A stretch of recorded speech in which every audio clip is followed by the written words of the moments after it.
یہ حضرت علی کی بیوی حضرت لیلا سے پیدا شدہ وہ بیٹا ہے جو حضرت ابو بکر صدیق رضی اللہ عنہ کی وفات کے بعد حضرت علی المرتضیٰ نے شادی کی تھی، اور ابو بکر سے اپنی دوستی، اپنا پیار، اپنا تعلق، اپنی محبت کو ظاہر کرنے کے لیے اس بیوی سے جو بیٹا پیدا ہوا اس کا نام ابو بکر صدیق کے نام پہ ابو بکر ابن علی رکھا۔ یہ کربلا کا دوسرا شہید ہے۔ کربلا کا تیسرا شہید عثمان ابن علی ہے۔ کربلا کا چوتھا شہید عمر ابن علی ہے۔ کربلا کا پانچواں شہید جعفر ابن علی ہے۔ کربلا کا چھٹا شہید عبداللہ بن علی ہے۔ کربلا کا ساتواں شہید عبید اللہ بن علی ہے۔ کربلا کا آٹھواں شہید حضرت غازی عباس علمدار ابن علی ہے، اور کربلا کے نام شہید امام علی مقام امام حسین ابن علی ہیں۔ حضرت علی المرتضیٰ کے ان کی رگوں میں بھی حضرت علی المرتضیٰ کا خون دوڑتا ہے۔ یہ اپنے بھائی کی حفاظت کے لیے 8 بھائی یہاں شہید ہوئے ہیں حضرت حسین کی حفاظت کے لیے۔ ان کا ذکر تو عام طور پہ نہیں ہوتا، کیوں؟ اگر ان کا ذکر آئے گا تو علی المرتضیٰ رضی اللہ عنہ نے جو صحابہ کرام سے محبت کا اظہار کیا تھا اپنے بچوں کے نام رکھ کے، یہ بھی ثابت ہو جائے گا نا۔ تو اس لیے پتہ نہیں کن وجوہات کی بنیاد پہ پردہ ڈال دیا جاتا ہے، بتایا سنایا سمجھایا واضح نہیں کرایا جاتا۔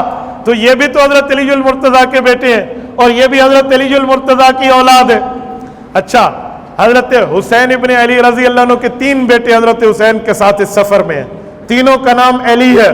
بڑے کا نام علی الاکبر، دوسرے کا نام علی الاوسط، تیسرے کا نام علی الاصغر ہے۔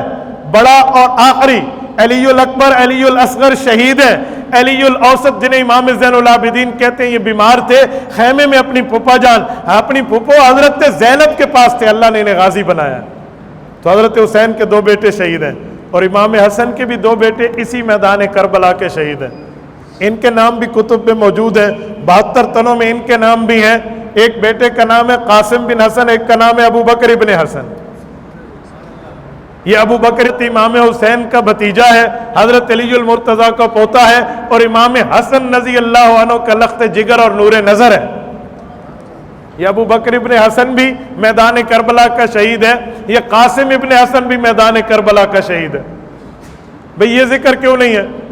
اگر آپ مجھے اجازت دیں اور بندہ اس جملے کو ہضم کر پائے تو میں جملہ کہتا ہوں۔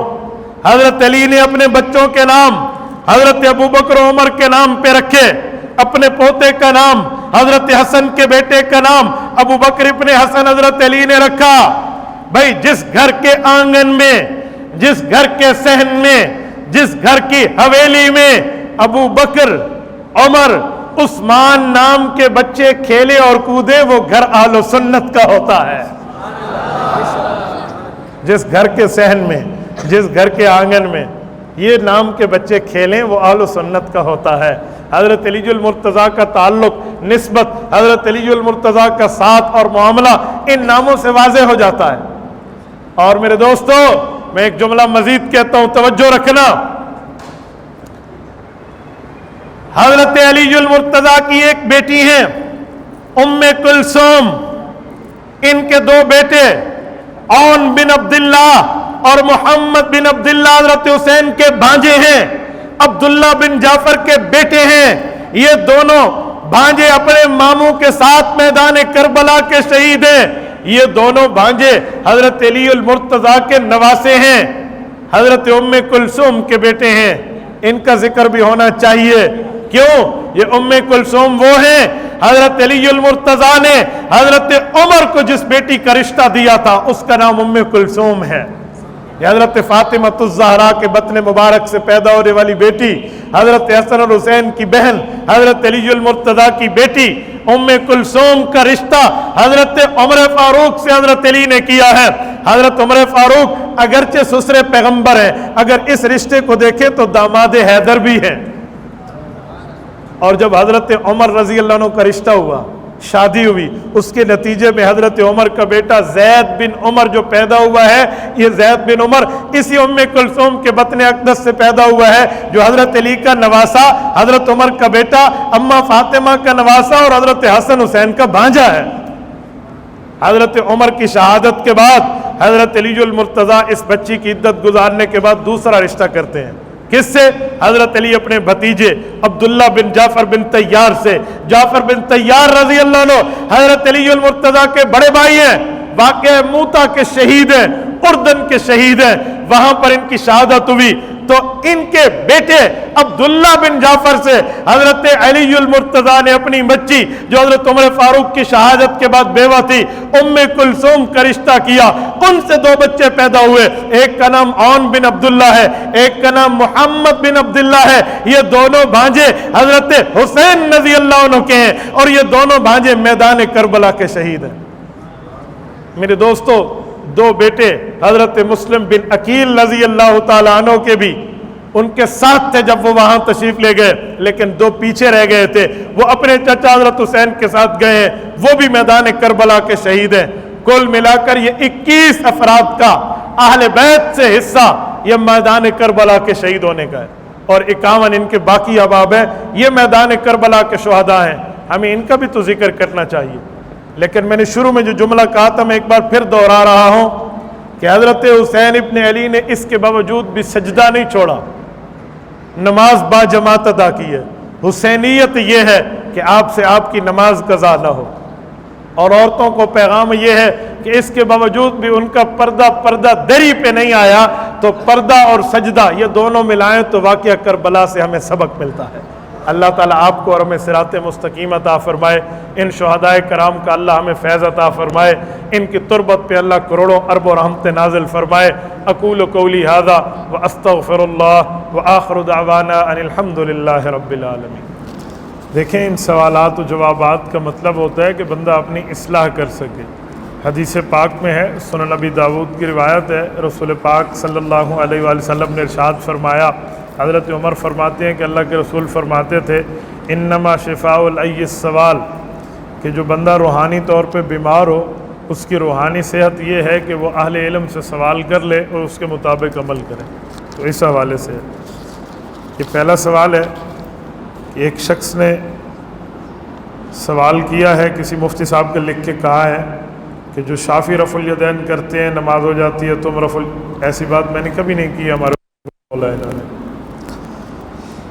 السلام علیکم مولانا، دعا فرمائیں، میری ساس کی طبیعت خراب ہے، اللہ انہیں صحت عطا۔ سب دوست دعا فرما لیں، اللہ پاک صحت کاملہ عاجلہ مستمرہ دائمہ عطا فرمائے۔ حضور پاک صلی اللہ علیہ وسلم کے ناموں کے ساتھ صلی اللہ علیہ وآلہ وسلم اور صحابہ کے نام کے ساتھ علیہ السلام، اہل سنت کا نظریہ، بھائی اصل میں پہچان کے لفظ ہوتے ہیں جس سے پہچان ہو جائے۔ لفظ پہچان جو ہے اس کے لیے انبیاء کرام کے نام کے ساتھ علیہ السلام بولا جاتا ہے، اور صحابہ کرام کے ساتھ رضی اللہ تعالی عنہ بولا جاتا ہے، اور صحابیہ کے ساتھ رضی اللہ تعالی عنہا بولا جاتا ہے، اور باقی جو بزرگان ہیں ان کے ساتھ رحمت اللہ علیہ بولا جاتا ہے۔ علیہ السلام کا لفظ یا تو انبیاء کے لیے ہے یا سابقہ امت کے بزرگوں کی پہچان کے لیے، اگرچہ وہ نبی نہ ہو، جیسے حضرت مریم علیہ السلام کہتے ہیں، اماں حوا علیہ السلام کہتے ہیں، تو سابقہ امت کی پہچان کے لیے یا نبی کے لیے۔ باقی موجودہ دور میں آپ کسی صحابی کو علیہ السلام کہہ دیں تو لفظی طور پہ کوئی ناجائز نہیں ہے، کوئی گناہ کی بات نہیں ہے، لیکن پہچان میں تھوڑا تعارف میں بندے کو مسئلہ ہو جاتا ہے کہ نبی کا ذکر کر رہے ہیں یا صحابی کا کر رہے ہیں، ورنہ سلامتی تو نبی پاک پر بھی ہے، ان کی آل پر بھی ہے، اصحاب پر بھی ہے، سب پر سلامتی ہے۔ ایک دوسرے کو ہم السلام علیکم کہتے ہیں تو ایک دوسرے پہ بھی سلامتی ڈال رہے ہیں، لیکن علیہ السلام کے لفظ سے پہچان میں فرق آ جاتا ہے۔ دیکھیں نا، ایک نام صحابی کا بھی ہے اور تابعی کا بھی ہے۔ صحابی نبی کے شاگرد کو کہتے ہیں اور تابعی صحابہ کے شاگرد کو کہتے ہیں۔ مثلا حسن ہے، حسن امام حسن بھی ہیں اور امام حسن بصری بھی ہیں، تو اب کیسے پہچان ہوگا جب میں کہوں امام حسن نے فرمایا؟ اب امام حسن بصری رحمۃ اللہ علیہ پتہ چل جائے گا یہ تابعی ہیں، امام حسن رضی اللہ تعالیٰ عنہ پتہ چل جائے گا یہ صحابی ہے۔ تو التباس نہ ہو، پہچان کے طریقے کو ٹھیک استعمال کریں، تو اس لیے رضی اللہ عنہ اس کا فرق ہے۔ باقی عام بزرگ کے لیے ہم رحمۃ اللہ علیہ کہتے ہیں، اور کہتے فوت والے کے لیے، تو آپ کیا سمجھتے ہیں زندہ پہ رحمت نہیں ہوتی؟ تو زندہ پہ ہم کہتے نہیں اللہ پہ رحمت نازل فرمائے، تو زندہ پر بھی تو رحمت ہوتی ہے، تو پھر مردہ کو کیوں کہتے ہیں رحمت؟ وہ بھائی پہچان ہوتی ہے کہ یہ دنیا سے چلا گیا ہے، ورنہ یہ نہیں ہے کہ فوت شدہ پہ رحمتیں اور زندہ پہ لعنتیں ہیں، یوں نہیں ہے، رحمت سب پہ ہوتی ہے۔ یہ پہچان کے اپنے اپنے الفاظ ہیں، تو یہ اہل سنت والجماعت کو تو یہی نظریہ ہے۔ خانہ کعبہ کے رکن یمانی کی فضیلت کو بیان کر دیں۔ خانہ کعبہ کے تو 4 رکن ہیں، رکن شامی ہے، رکن یمانی ہے، رکن عراقی ہے اور رکن حجر اسود ہے، تو آپ صرف رکن یمانی کی فضیلت کیوں پوچھ رہے ہیں؟ میرے خیال میں آپ کے ذہن میں ایک بات ہے کہ رکن یمانی کے ساتھ دیوار ٹوٹی تھی اور حضرت علی المرتضیٰ رضی اللہ عنہ کی اماں جان اندر تشریف لے گئی تھی، یہی ہے، تو اس کو شریعت میں معتبر نہیں مانا گیا۔ حضرت علی المرتضیٰ کی اماں جان حضرت فاطمہ بنت اسد رضی اللہ عنہ جو تشریف لے گئی تھی تو اندر دروازے سے گئی تھی۔ بھئی جب جانے کا راستہ موجود ہے تو وَأْتِ الْبُيُوتَ مِنْ أَبْوَابِهَا، قرآن کہتے ہیں پھر اس راستے کو استعمال کرو، دوسرے راستوں کو استعمال کیوں کرتے ہیں؟ تو ایسی بات نہیں ہے۔ باقی رکن یمانی کی فضیلت ہے، وہ فضیلت یہ ہے کہ رکن یمانی سے لے کر حجر اسود کے درمیان طواف کے دوران ایک دعا پڑھی جاتی ہے، ربنا آتنا فی الدنیا حسنہ وفی الآخرۃ حسنہ وقنا عذاب النار وادخلنا الجنۃ مع الابرار یا عزیز یا غفار یا ارحم الراحمین۔ حدیث پاک میں ہے 70,000 فرشتہ اس رکن پہ بیٹھا ہے، جو بندہ یہ دعا پڑھے گا وہ آمین کہہ دے گا۔ تو یہ رکن یمانی کی فضیلت ہے اور یہ دعا وہاں پڑھنی چاہیے۔ اللہ رب العزت نے ہمیں توفیق عطا فرمائی ہے۔ آج کل تو راستے بند ہیں، میں دعا کرتا ہوں آپ بھی دعا کریں، اللہ ہم سب کو جانے کی توفیق عطا فرمائے، اللہ ان بندشوں کو ختم فرمائے، اللہ ان دجالی فتنوں سے امت اور ہماری حفاظت فرمائے، اللہ ہمیں اپنا گھر اور رسول اللہ کے در کی زیارت عطا فرمائے، بیت اللہ رب کی زیارت، بیت المقدس کی عافیت کے ساتھ زیارت کی توفیق عطا فرمائے۔ میرے دل کی بڑی خواہش ہے، میں نے خلفائے ثلاثہ کی قبروں پر درود پڑھا ہے، حضرت ابوبکر، حضرت عمر، عثمان، اللہ عافیت اور صحیح عقیدے کے ساتھ ہمیں حضرت علی المرتضیٰ کی قبر کی بھی زیارت عطا فرمائے، تو سب کے لیے دعا فرمائے، اللہ پاک راستوں کو کھول دے۔ کچھ لوگ امام شافعی رحمۃ اللہ علیہ کے رفع الیدین، میرے خیال میں کسی بندے کو اگر رفع الیدین پہ سوال کرنا ہے تو مجھ سے پوچھ لے تو میں تفصیل دے دوں گا۔ باقی امام شافعی رحمۃ اللہ علیہ کا شافعی یہاں ہے کوئی نہیں، چھیڑنے والے سوال نہ لکھا کریں، وہ سوال لکھا کریں جس پہ عمل کرنا چاہیے۔ لوگ سوال دوسرے کے لیے کرتے ہیں، سوال اپنے لیے کرنا چاہیے۔ حدیث میں انما شفاء اللیہ، سوال بیمار آدمی ہو تو سوال کرو تو آپ ٹھیک ہو جاؤ گے۔ لوگ کسی کے لیے سوال کرتے ہیں، کسی کے لیے نہ کریں، اپنے لیے کریں۔ بعض لوگ متع کے لیے اہل سنت کی کتابوں کا حوالہ دیتے ہیں۔ بابا اہل سنت کی کتابوں میں جو متع لکھا ہوا ہے وہ یہ ہے کہ ایسی خاتون جس سے حق مہر مقرر نہیں ہے، جب اس سے طلاق ہو جائے تو اسے متع دیں۔ متع کیا کہتے ہیں؟ نان، نفقہ اور ایک کپڑوں کا سوٹ دے دیں، یہ دوران عدت جو دیا جاتا ہے اسے کہتے ہیں۔ یہ اہل سنت کا متع ہے، باقیوں کا متع کچھ اور ہے، اسے لفظوں کا فرق جان کر آپ جئیں۔ میرا سوال ہے مفتی صاحب، مجھے والدین تبلیغ پر جانے سے اور دینی کاموں سے روکتے ہیں، آیا مجھے ان کی بات ماننی چاہیے یا نہیں؟ بھائی عبدالباسط، آپ کو ان کی بات ماننی چاہیے۔ والدین تبلیغ پہ نہیں جانے دیتے، آپ نہ جائیں۔ میں یہ کبھی نہیں کہوں گا کہ آپ ماں باپ کا دل دکھا کر جائیں۔ والدین مدرسہ پڑھنے سے منع کرتے ہیں، آپ ماں باپ کو رلا کر مدرسے آ جائیں، دین کی تعلیم یہ نہیں ہے۔ آپ ماں باپ کی عزت کریں، احترام کریں، ماں باپ کے ساتھ حسن سلوک کریں۔ ہاں، وجہ دیکھیں کہ وجہ کیا ہے، کیوں نہیں جانے دیتے، اس وجہ کے خاتمے کی تلاش کریں، اس وجہ کے ختم ہونے کا۔ یہ نہیں ہے کہ بھائی تبلیغ پہ آپ چلے گئے اور ماں گھر میں بیٹھی ہے، اس کی خدمت والا کوئی نہیں ہے، وہ رو رہی ہے، ایسی کوئی تبلیغ آپ کی قابل قبول نہیں ہے، ایسا کوئی مدرسہ آپ کے لیے قابل قبول نہیں ہے۔ اتنے تک کہا ہے کہ ماں باپ کی خدمت والا کوئی نہ ہو، اور ماں باپ کہہ دیں با جماعت نماز چھوڑ دو تو تم چھوڑ دو، نماز نہیں، با جماعت نماز۔ نماز اور با جماعت میں فرق ہے، نماز تو گھر میں پڑھ لو گے، جماعت چھوڑ دو۔ تو بھائی اس پر بندے کو دیکھنا چاہیے، تو یوں نہیں ہے۔ باقی ماں باپ کیوں منع کرتے ہیں اس کی وجہ دیکھیں گے، 2 وجہ ہوں گی، یا تو ان کو آپ کی خدمت کی ضرورت ہے، پھر تو ان کی بات مانیں، یا ان کو خدمت کی ضرورت نہیں ہے، ان کو تبلیغ پر کوئی شبہات ہیں، تو آپ کسی عالم دین سے ان کی ملاقات کرائیں تاکہ ان کے شبہات زائل ہو جائیں، تاکہ وہ تسلی کے ساتھ آپ کو بھیجیں۔ بھائی آپ تبلیغ پہ جاؤ، آپ کی ماں روتی رہے، یہ بہتر ہے، یا آپ تبلیغ پہ جاؤ اور ماں کی دعا آپ کو حاصل رہے؟ تو دل جیت کے جاؤ نا، دل جیت کے جانا بہت اچھا ہوتا ہے۔ لوگ کہتے ہیں جی نہیں، ماں باپ کو رلاتے رہے، نہیں، ماں باپ کا کہنا ہر جگہ مانیں گے، ہاں اس جگہ نہیں مانیں گے۔ ایک حدیث اور ایک آیت سنا دیتا ہوں، اللہ کے رسول نے فرمایا لا طاعت لمخلوق فی معصیت الخالق، جہاں اللہ کی نافرمانی ہو وہاں نہ مانو۔ اللہ کی نافرمانی کا معنی شریعت کے خلاف حکم، وہ کیا ہے؟ قرآن کریم کہتا ہے وَإِن جَاهَدَاكَ عَلَىٰ أَن تُشْرِكَ مَا لَيْسَ لَكَ بِهِ عِلْمٌ فَلَا تُطِعْهُمَا وَصَاحِبْهُمَا فِي الدُّنْيَا مَعْرُوفًا۔ وہ شرک کہہ دیں، وہ کفر کہہ دیں، وہ دین چھوڑنا کہہ دیں، یہاں ماں باپ کا کہنا نہیں مانو گے، یہاں اللہ کا مانو گے۔ لیکن ساتھ جملہ سنیں وصاحبہما فی الدنیا معروفا، دنیا میں سر جھکا کے بات کرنا سیکھ، دنیا میں عزت اور احترام کرنا سیکھ، دنیا میں دستور کے مطابق ان کے ساتھ رہنا سیکھ۔ پھر بھی خدا نے کہا کافر ماں باپ کیوں نہ ہو، ماں باپ ہوتے ہیں۔ یہ آج میں سندھ میں بیٹھا ہوں، امروڈ شریف کی خانقاہ سے کتنا بڑا تعلق حضرت مولانا عبید اللہ سندھی رحمۃ اللہ علیہ کا۔ سیکھ تھے، سیکھ، مسلمان ہوئے، ماں پھر بھی سیکھ رہی، ماں کو غصہ آتا تھا، اور یہ مسلمان ہوئے، حفظ اللہ نے دولت دی، علم کی دولت دی، عالم بنے، شیخ الحدیث بنے۔ بخاری شریف، مسلم شریف، یہ کتابیں آگے کھلی ہوتی اور پڑھا رہے ہوتے، اور ماں کو پتہ چلتا یہ دین پڑھا رہا ہے تو گھر سے جوتا اتار کے آتی اور جوتا اتار کے کلاس میں آ جاتی۔ بچوں کو پتہ ہوتا تھا شاگردوں کو ان کی ماں ہے، وہ حدیث پاک ایک طرف رکھ دیتے اور سر سامنے کر دیتے، یہ اماں آئے مارے، ماں سر پہ جوتے مارتی، تو انہیں دین بدل دیا ہے، تو بے دین ہو گیا۔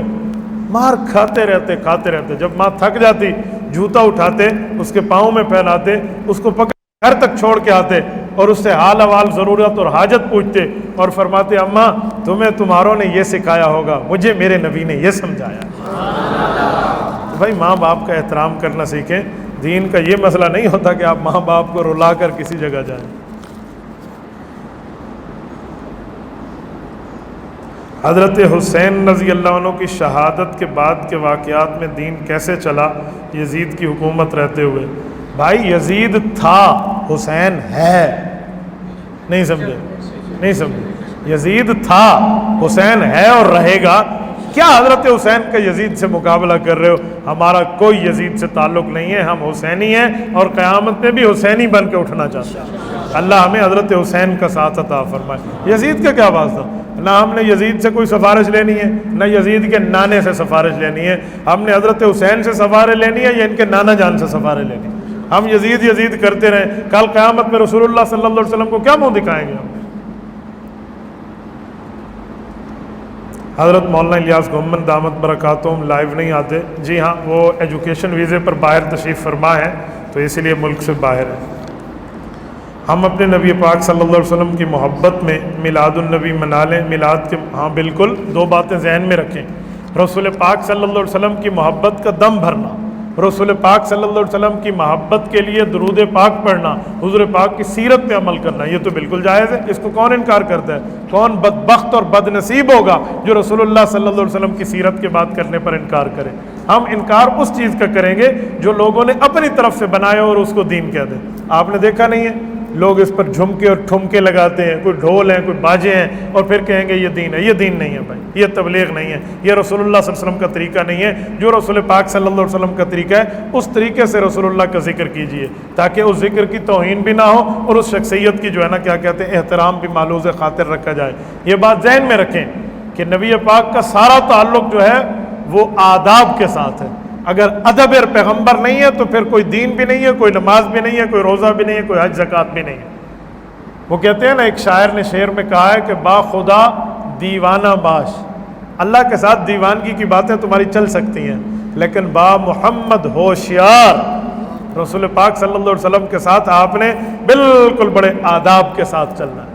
رسول پاک صلی اللہ علیہ وسلم کی آپ سیرت اور میلاد کا ذکر کریں اور ان چیزوں سے کریں جس سے رسول اللہ نے منع فرمایا ہے، تو یہ یاد رکھیں حضور پاک علیہ السلام پر امت کے اعمال پیش ہوتے ہیں، اور جب اعمال روزہ رسول پہ حضور کے سامنے پیش ہوئے اور ہم گناہ کے ساتھ پیش کریں تو کیا منہ دکھائیں گے حضور پاک کو؟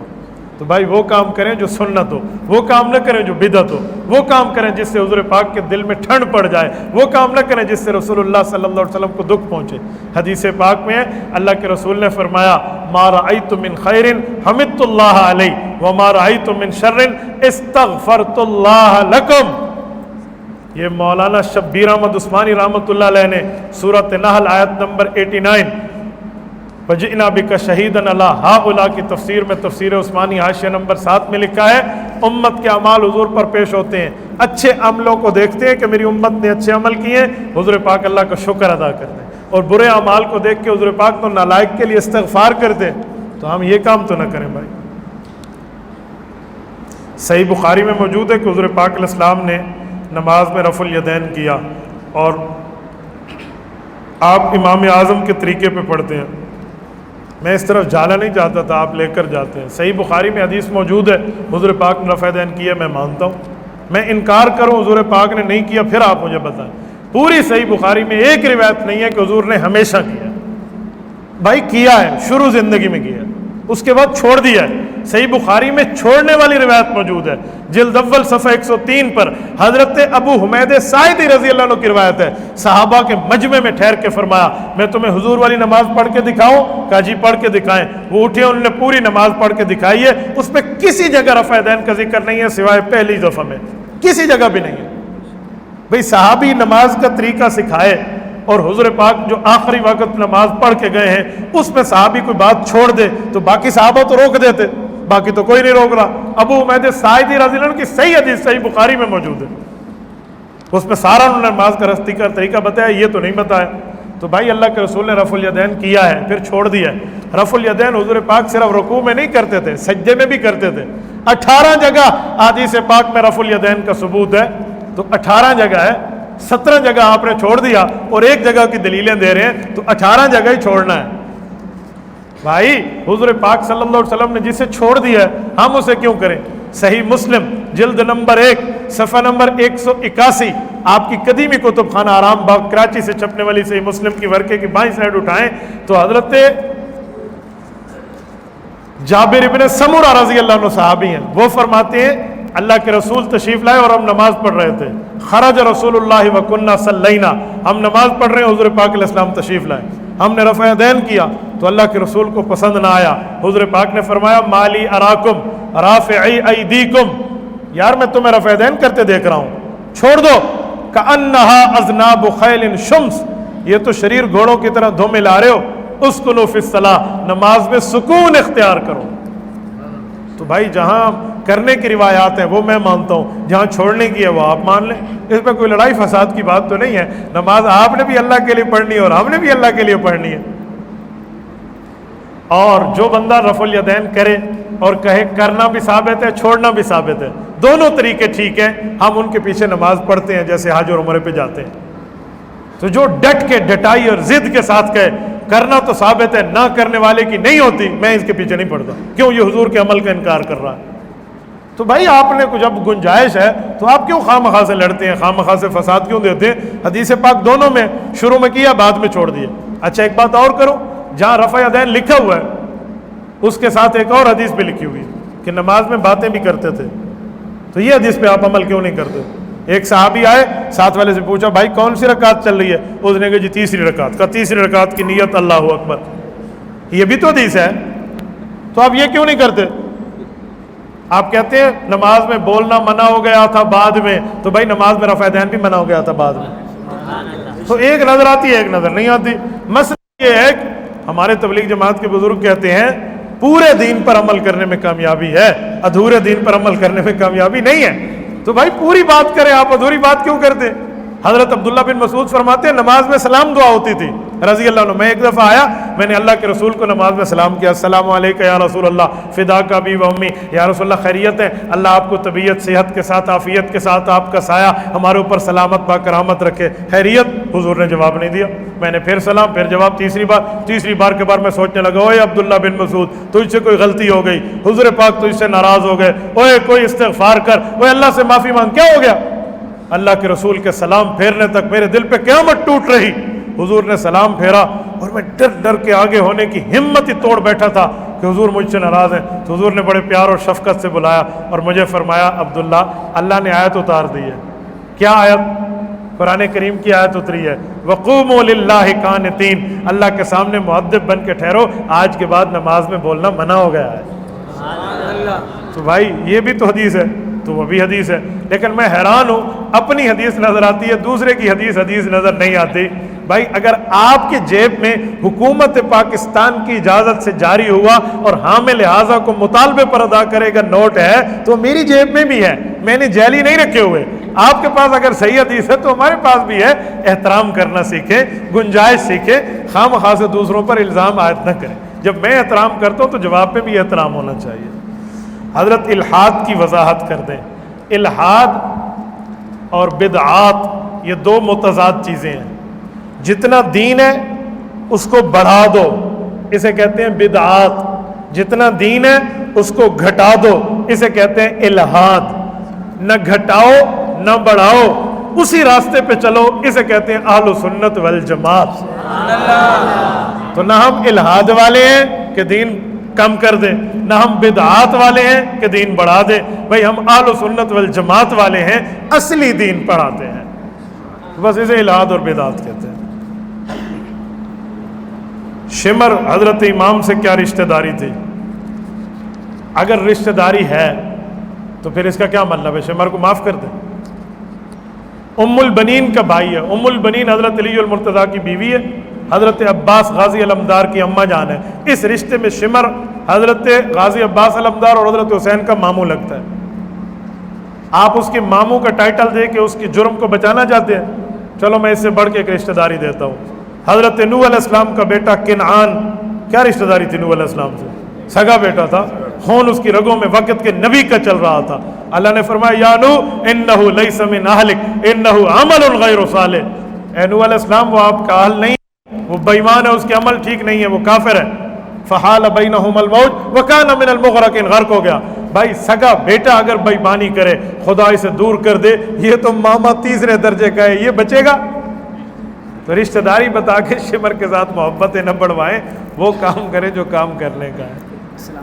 جی موبائل کے اوپر جو دم وغیرہ کرتے ہیں اس کا کیا بیٹا مجھے نہ دم آتے ہیں نہ مجھے پتہ ہے, یہ اس سے پوچھے جو کرتے ہیں. نبوت خواب نبوت کے 40 حصہ جی اس کا کیا مطلب؟ ترمذی شریف کی آخری صفحے کا سوال انہوں نے کیا ہے. کہتے ہیں حدیث پاک میں ہے کہ خواب نبوت کا 46واں حصہ ہے, جو ہمیں ترمذی کی آخری روایت ہے. تو اس کا کیا مطلب ہے؟ یہ بڑے لوگ سوال کرتے ہیں کہ خواب نبوت کا 46واں حصہ ہے, سچا خواب. تو کہتے ہیں جی ہم نے خواب دیکھا, تو کیا اس کا کیا مطلب ہے؟ نبوت جاری ہے. اور اس سوال کو پھر قادیانی بڑے اٹھاتے ہیں کہ جی خواب نبوت کا 46واں حصہ ہے, تو اس کا کیا مطلب ہے؟ تو بھائی بہت آسان, بہت ایزی آنسر ہے اس کا, بہت آسان جواب ہے. رسول پاک صلی اللہ علیہ وسلم کا اعلان نبوت کس عمر میں ہوا ہے؟ بولیے بولیے. 40 سال.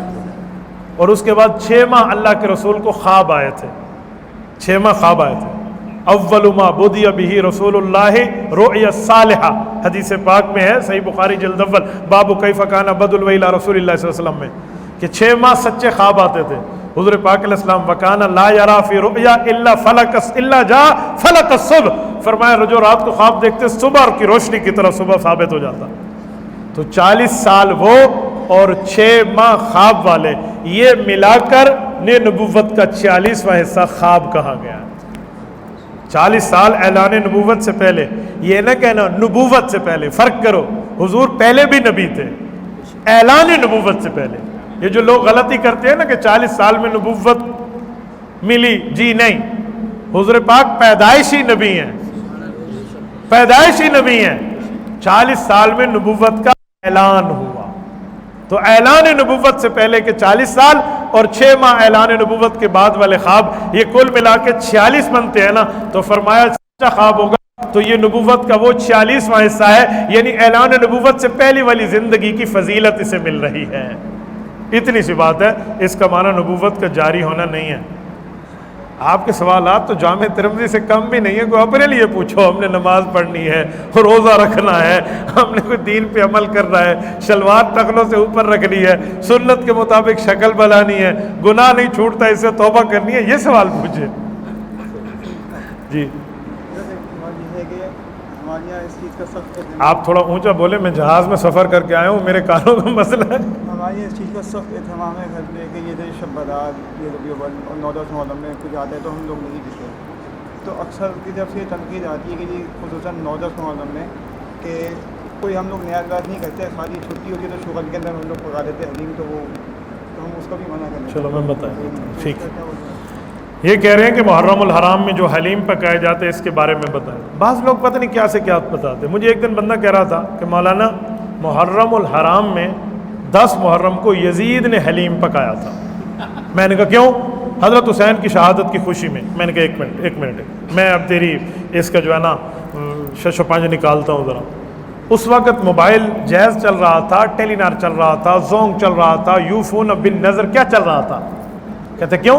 میں نے کہا 10 محرم کو شہادت ہوئی اور 10 محرم کو فون ہو گیا یزید کو، اس نے حلیم پکا لیا، 2200 کلومیٹر دور بیٹھا ہے یزید، حضرت حسین تو کربلا میں شہید ہوئے، اس کے آرڈر پہ شہید ہوا تھا حضرت حسین کے ساتھ یہ معاملہ، وہ شامل تو نہیں تھا، وہ تو 2200 کلومیٹر دور تھا، تو یزید کو کس نے بتایا تھا؟ اسی دن فوراً اس نے حلیم پکا لیا۔ کہتے ہیں سوچنے کی بات ہے۔ میں نے کہا پھر جھوٹ نہ بولیے، ایسے نہ کہو خواہ سے، کوئی حلیم اس لیے پکاتا ہے کہ لوگ بدعات اور غلط معاملے میں نہ جائیں، ہمارے پاس آ کر دینی بات سن لیں تو پکانا بالکل جائز ہے، کوئی منع نہیں ہے، ٹھیک ہے؟ وہ اس وجہ سے پکا رہا ہے کہ لوگ کسی اچھی بات سننے میں آ جائیں، کسی برے بات میں نہ چلے جائیں، یا کوئی غلط عقیدے کی بات نہ سن لیں، پھر ٹھیک ہے۔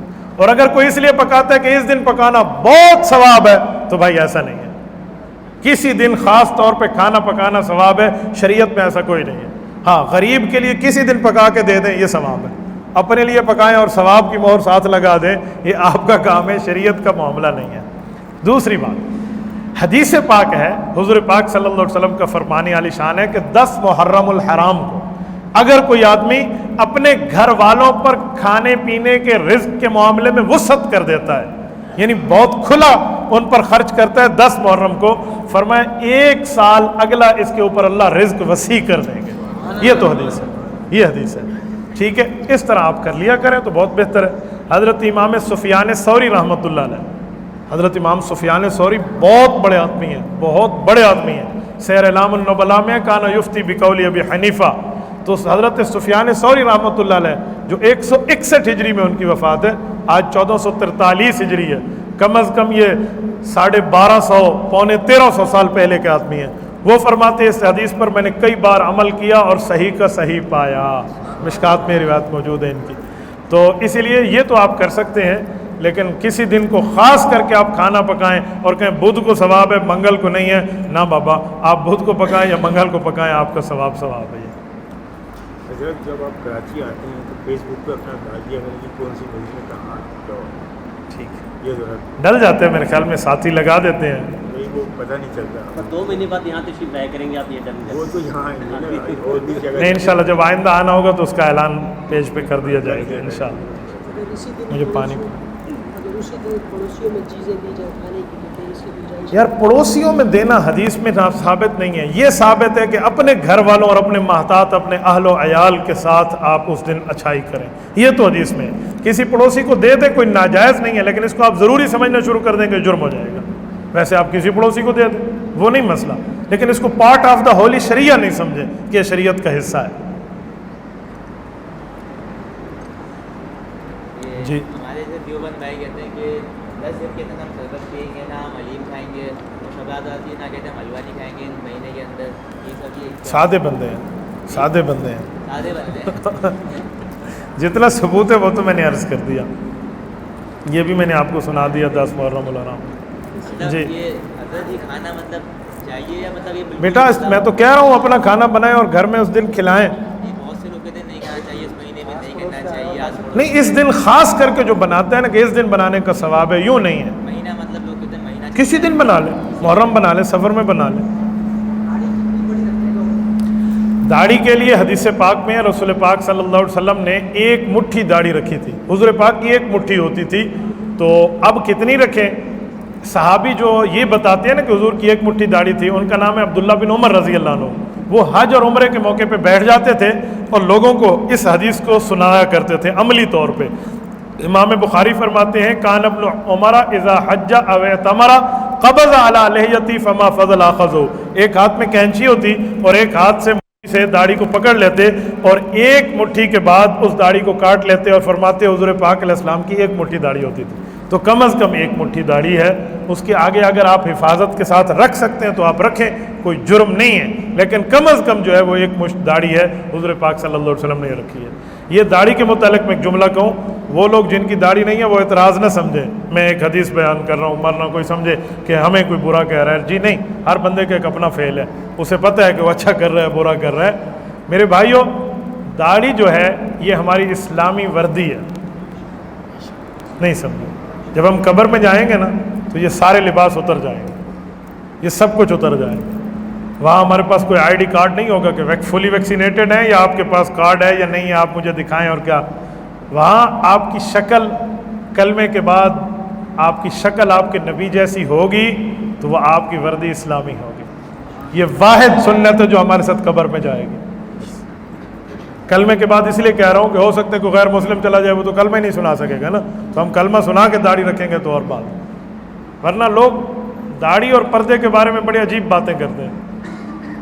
میری ایک ہیڈ آف دا ڈپارٹمنٹ ہے ایجوکیشن کی, ہمارے خیبر پختونخوا سے, ان سے ملاقات ہوئی, مجھے کہنے لگے مولانا پردہ تو دل کا ہوتا ہے نا, خاتون ہے. میں نے ایک دو بار تو جی ادھر ادھر کیا, لیکن اب مسئلہ بار بار کہہ رہی ہے, میرے منہ سے کہلوا رہی ہیں کہ بھائی تم کہو پردہ دل کا ہوتا ہے. میں نے کہا امی جان کھانا کھانا بھی دل کا ہوتا ہے, پانی پینا بھی دل کا ہوتا ہے. آئندہ یوں بوٹل کھولیں اور ادھر لگا دیں, دل پانی پی لے, نوالا اٹھائیں اور دل کو کھلا لیں, دل کھائے گا. میں نے کہا جب دل کا پردہ ہوتا ہے تو دل کھائے گا بھی صحیح.